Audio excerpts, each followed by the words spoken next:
Assalamualaikum warahmatullahi wabarakatuh. I'm Zain Falah, and in this video, I'm going to talk about sociolinguistics. Okay, before we start, let's review about linguistics. In linguistics, there are two divisions, namely microlinguistics and macrolinguistics. Microlinguistics deals with phonology, semantics, syntax, etc. Macrolinguistics covers sociolinguistics, which I'm going to share right now, psycholinguistics, and other language studies. Well, what is sociolinguistics? Sociolinguistics is a scientific field of inquiry that investigates the relationship between language and society and how the social factors affect our languages. It is concerned on how people use the language in social contexts. Well, for example, like in study field, their language is different to the one that they use in daily conversation.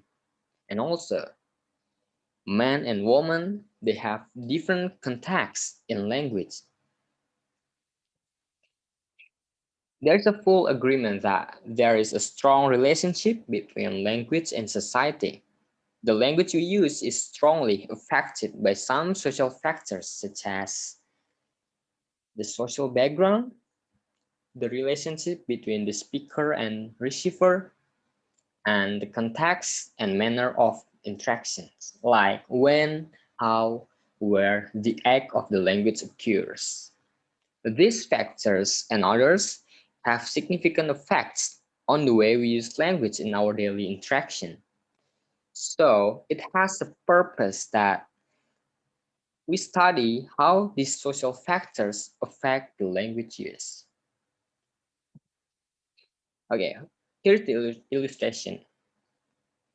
The way we use language with our friends is not the same in terms of selection of words.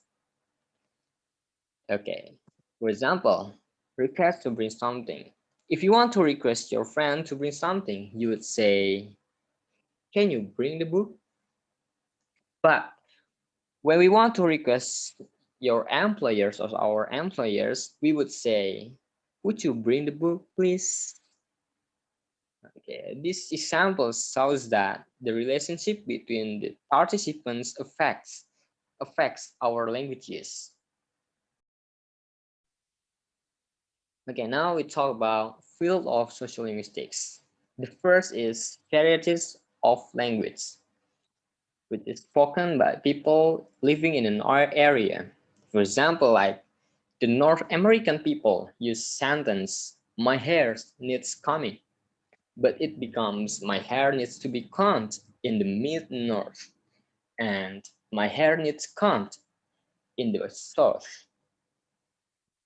Next is code switching. Some people often switch their language. For example, like, kemana aja bro, you're taking so long.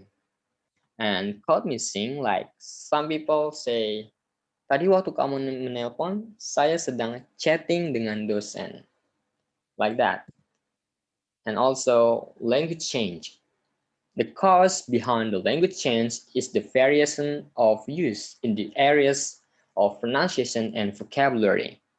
For example, in many parts of England, Standard English has lost the pronunciation post-vocal R, and it is regarded as rural and uneducated.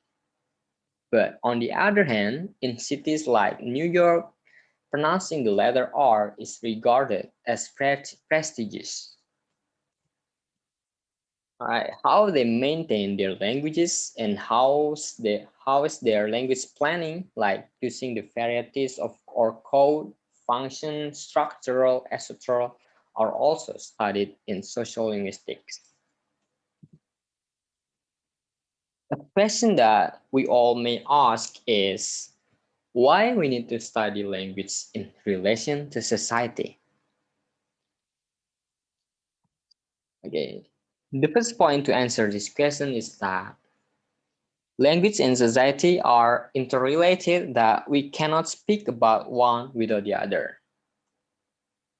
That is to say, language by definition is a social entity, and defining a society cannot be done without referring to language.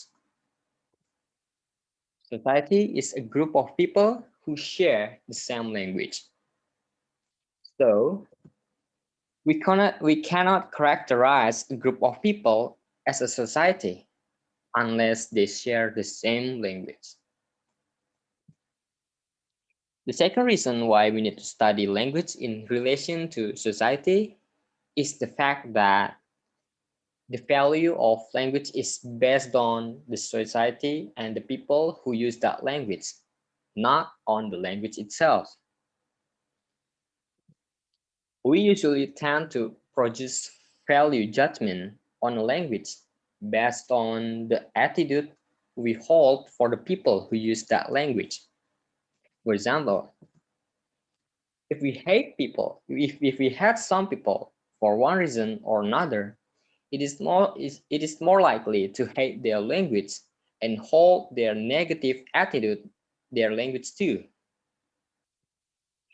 The third reason is the fact that language is an act of identity. In other words, language plays an essential role in understanding and defining ourselves and others. For example, from the one's language we use, we can say whether he or she is a man or woman, educated or not, where he or she is from, etc. So language then has a clue bearing function. That is to say, one's language use provides clues and hints about what defines who they are. Finally, we need to study language in relation to society because language is not only a means of communication in society, but it is also a means of establishing and maintaining social relationships through exchanging the free goods or safe topics like greetings, congratulations, etc. In every society, these aspects are mandatory or obligatory, in other words. Otherwise, your behavior would be accountable. This means that your behavior would be assigned negative explanation. For example, your friend passed by you and did not greet you. Of course, you would assign negative explanation to such behavior. All right, to sum it up, it is very important to study language in relation to society because there is a strong relationship between them and they cannot be separated. Okay, I think that's enough for me. Thank you. Wassalamualaikum warahmatullahi wabarakatuh.